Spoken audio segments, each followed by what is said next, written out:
First story. My mom abandoned me when I was 2, and now contacts me for money for her daughter. My parents had me at 16. They were both in high school. After I was born, my father dropped out to work full-time and take care of me so my biological mother could stay in school. Eventually, after finishing high school, she realized that motherhood wasn't for her and left my dad and me. I was 2, so I don't really remember her being around. After that, my father worked 3 times as hard to provide for me. He also met a nice woman whom he later married when I was 7. I consider her my mom. I'll call her my stepmother to avoid confusion. My biological mother didn't contribute in any way, not even financially. In fact, the last time she contacted me before now was on my 3rd birthday, which was just a quick happy birthday card through the mail. I never had ill feelings towards her decision because I had my dad, mom, and brother, who filled the emptiness she left. My parents have never said anything negative about her. Her leaving me was not something I thought about every day, so you can imagine my confusion when she reached out on social media to talk. I thought about it for days before I agreed. We met at a restaurant for the first time in 25 years. It was awkward small talk at the beginning before we delved into why she left. My biomother teared up while explaining why. She suffered from postpartum depression and felt trapped by the constant cycle, so she felt compelled to leave. She explained why she reached out and made it clear that she didn't leave because of me. Of course, I sympathized with her, as I saw my stepmom go through postpartum depression with my brother and saw how much it affected her. We met a couple more times before I was invited to meet her new family. She had a husband and also had 3 children, 13F, 11M, and 7F. After weeks of this, I had my most recent meetup with my biomother. She looked distressed while greeting me, so I asked if anything had happened. She then explained to me in a quick response that her oldest daughter, 13F, has health issues. I won't say what due to how sensitive it is. She explained she needs $25,000 for medication and has accumulated medical bills of $20,000. She asked if I could pay it off. For context, after graduating and receiving my postgraduate diploma, I landed my dream job that earned a good sum of money. I'm certain she may have heard about where my job was from somewhere and saw it as an opportunity. She gave me time to think about it. It didn't take long for me to say no to it. I felt used and exploited. She never wanted to meet me. She just wanted money from the child she left to help the other child that she loves. After giving her my response, which wasn't much, just a simple no, I don't feel comfortable with that through text. I was soon bombarded with text messages from her husband telling me what a nasty piece of work I was, followed by more texts from my biomother about how I'm so cruel for not helping out my sister due to my grudge against her. And then, to top it all off, I was getting some messages from family members from her side of the family questioning why I'm being so difficult. So, am I really terrible for not paying for my half-sister's medication and medical bills? Relevant comments. Diggity-diggity-do. Information. Not that it really matters, but did she even pay child support to your father? Because if she didn't, she might owe you $20,000. OP replied. The only thing she paid for after leaving was a $3 birthday card. Another comment from OP. I'm glad she showed what she really wanted early on so I could cut her off quickly. Also, my mom adopted me when I was 6. Update. Hey everyone, thanks for the feedback and support. I just wanted to answer some questions and provide some clarity. I've learned more about what was happening in my mom's family. First of all, I questioned why she had 3 more children despite her postpartum depression. It turns out that she and her husband found out early on about the severity of their first daughter's illness. They had 2 additional children, 11M and 7F, as savior siblings for their oldest daughter's medical treatment. Neither of them were matches. I've currently blocked her and her husband. I didn't go into this expecting to reconnect with my biological mom. That wasn't the plan. I already have a mom, and I didn't need another one. I just wanted to give her a chance to explain herself. I never wanted a mother-daughter bond, just to be cordial or friendly. My family supported me in meeting my biological parents, and I didn't blindside them. I'm happy with my own family and don't need her to complete it. It's not her leaving that bothers me, it's her current actions. But even through that, I will sympathize with her only on the basis that she suffered from PPD. When my biological mom left, my grandparents and biological aunt stood by my dad. They raised me alongside my parents. They say she's always been mentally unstable and manipulative. I feel bad for my half-sister, but I can't give her the money. Sometimes I wish I had ignored my biological mom from the beginning. Also, I blocked the strangers calling my phone a while back. I just forgot to add that in. Update 2. Hello everyone again. I thought I wouldn't have to update this, and it would end after my first update. However, a lot has happened since then. Exactly a month after I posted my first write-in, my bio mom's oldest daughter got really sick. I found out through relatives.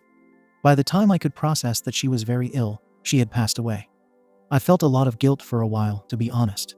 After her funeral, which I didn't attend, my mom's husband wanted to speak to me. This was relayed to me through social media. I said no at first, but he said he just wanted to clear the air. He explained to me that it really wasn't my fault, and that he's certain she would have passed regardless. He and his wife were just very desperate and grasping at straws. Weeks passed, and my mom's husband couldn't handle it anymore and left. Bio mom had a breakdown. This left their 2 remaining children vulnerable. So it was court-ordered for my grandparents to take them in temporarily until they figured out a place to put them. I've visited them once since. I know it's terrible for me to say, but it's kind of uncomfortable for me to be around them. I barely know them, and I feel guilt and responsibility for what happened to their sister. Second story. My girlfriend cheated on me, thinking I might have cheated already because I was hot and way out of her league. I can't believe it. My girlfriend cheated on me, but for that reason. Let me start. In high school, there was this girl who had a crush on me and eventually asked me out. She couldn't believe it after I agreed because she always mentions that I am out of her league. I would always tell her that it's not important and that I love her, or else why would I agree to a date, right? The date went great, and we stayed together until she was 22 and I was 23. We both have decent paying jobs, and we are living in a house. We were planning to marry, etc. The thing I didn't like was that she still always mentioned that I was out of her league. I told her I wasn't comfortable with that, and I asked her why she would always mention it. She said that she was scared that I would cheat on her. I will describe my life. No female friends, just my 5 best friends since my childhood. I don't go partying, and if I did, I would never go without my girlfriend. I usually go 2 to 3 times a week without her with my buddies, mostly to the gym. She does go partying without me, but I don't really mind because I have trust in her, and I am not this kind of jealous partner. She would always come back at around 3 a.m., but I would rather be sleeping because I have work at 5 a.m. I am pretty active on Instagram, and I always post pictures of me with my buddies or my girlfriend, or just pictures of me during the holidays. I would have many people in my DMs, but I would always ignore them, tell them I have a girlfriend, or just block them. One day, I was at the gym with my friends, and one of them invited me to his house because we were very tired. He asked me to stay for the night, and I agreed. I immediately told my girlfriend, and I sent her my location. She just read it, and everything went back to normal. So the other day she came home later than usual around 4:30 a.m., and I was awake because I had to go to work. After I saw her, I just asked why she came so late, and she answered, "I have just forgotten the time."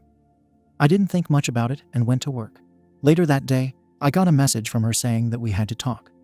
I just said that I have to work, and I am coming later. Later that day, I came home, and she was sitting on the couch crying.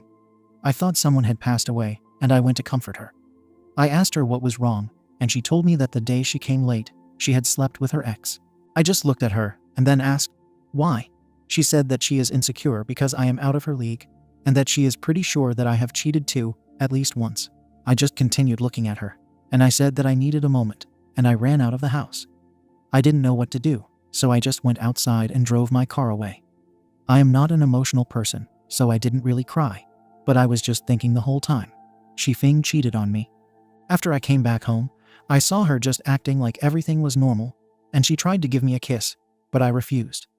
I don't know what to do right now. I told her that I was staying with my friends for a few days. What should I do? Top comment. It sounds like she was right. You are way out of her league. This won't be the only time this happens if you stick around, especially because she is using cheating that she imagined or fabricated to justify cheating on you. The audacity of accusing you of cheating on her right after cheating on you herself is unreal. Well, she now has not one, but 2 genuine reasons to think she doesn't deserve you. Her lack of trust and her cheating on you. Take care of yourself first, OP. Stay with your friends, chat with them, have fun if you can, and think about the future when you'll feel ready. Update. I'll make that as short as I can. So to me, I am doing great, and I don't regret anything. So people thought I would stay, and people tried to give me advice. Like, for real? Am I going to stay with her? Of course, I was going to dump her. To be honest, I used some advice, but let's start. I didn't stay long with my friends 2 days. After that, I went home and immediately said, without even greeting her, "You know, you were right. I am way out of your league, not just with my looks." She immediately started crying, but I didn't care at all. I just wanted her out of my face. She tried to apologize and restart, but I just declined with, heck no. After she cried her arse out, she went away. I don't know where she went, but I don't really care either. I have heard that she tried to make herself the victim, but I didn't care what or how she was doing.